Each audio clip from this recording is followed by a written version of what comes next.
Obviously, this is an irrigated cornfield. I was telling the commissioner, we just put this system up last fall. This is part of a system, a larger pivot that blew over in a storm last summer. We had a 7-tower pivot with a corner system on it, and we had some terrible winds come through about June 22nd or so. Flipped a lot of irrigators in the area over. I lost one. There wasn't one part of this system that was actually sitting upright when the wind got done. And so we brought a tower in here, put it up. We have 2 towers on the field next door. They're kind of like corners of other fields. And we had a well located a little closer to the farm. We just dug a water line in, going out the end. So we put a VFD, which is a variable frequency drive. We have a pressure transducer on it, and basically the VFD will control the pressure. We tell it we want a 65 psi. It will maintain that no matter what part of this system is running. You know, I want you to recognize the difference in this crop, because we're going to go to a dryland field next, and it's quite significant. I say Nick's got an ear of corn there. I walked out in there, and there's one sitting up here, kind of holding the door open. Just on, you know, you take a look at that, and then we'll go to the next field. And yeah.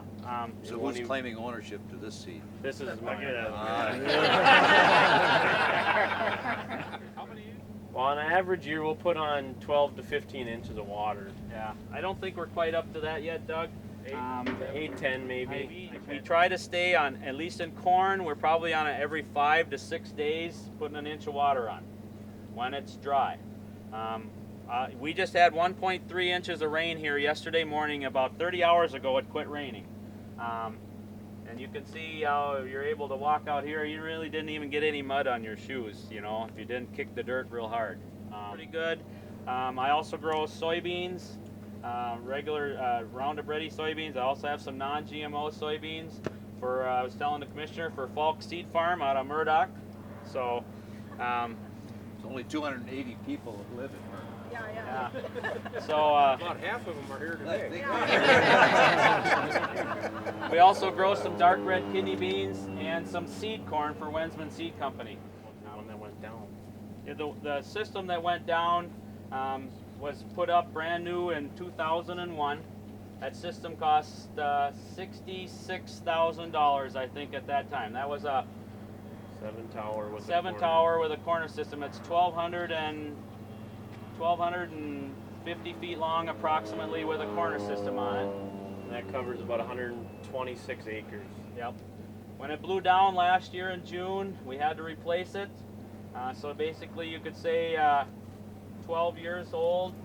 That system cost $127,000 to replace. It doubled in 12 years for the cost to irrigate basically 126 acres. This is my dryland field. I have 60 acres of corn that looks approximately like this. This is what I'd have if it wasn't irrigated. I feed cattle, so we can chop this and use it for silage. It makes, even in a droughty, it makes excellent silage. August 10th was the first rain we had here since June 20th or 22nd. That's when it kind of quit raining for us. It started drying up, crop out there. You can see here that the corn, that rain, it's starting to shoot an ear out, but we're darn near September. It's not gonna make anything.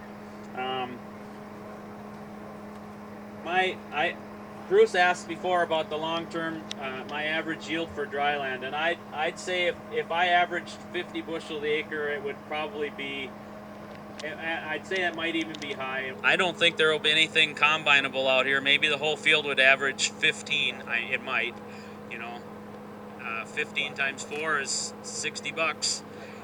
What do you got over there, you think? I'm hoping for a 200 bushel yield average over across my irrigated land. Individual fields will vary a little bit, but so 200 bushel times 4, that's $800. $60 versus $800. That's gross.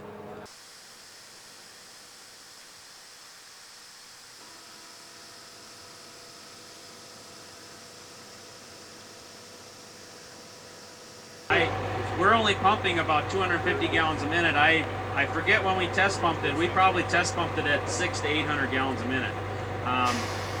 It has we have good water. We didn't need it, so we don't take it all just because it's there. If we can get by on 200 gallons, so we can get by. Them other pivots was 160. We don't need it. Why pump 500 gallons a minute? I have other wells that are higher. That pivot down there has 2 wells hooked to it. That one pumps 700 gallons a minute.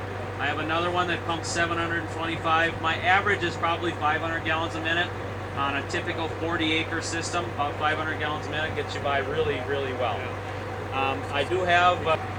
In May, when I measured my wells, they ranged from 2.5 to 4.5 feet higher static water level than they did in November when I measured them the last time. So I try to measure 4 of them before I irrigate, and then the same 4 after. I'm keeping track.